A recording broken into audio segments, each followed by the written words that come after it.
আজকে 2026 সালের এসএসসি পরীক্ষার্থী তাদের শেষ ক্লাস, বিদায় ক্লাস। আর এই বিদায় ক্লাস উপলক্ষে তাদেরকে একটু গান শোনানোর জন্য তারা রিকোয়েস্ট করছে। ধন্যবাদ সবাইকে।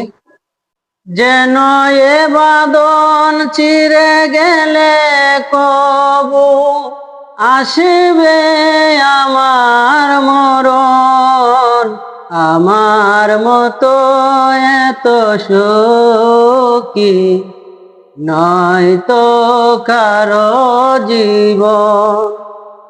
যেন এ বাদন চিরে গেলে কবু আসবে আমার মরণ, আমার মতো এত সুখী নয়তো কারো জীবন।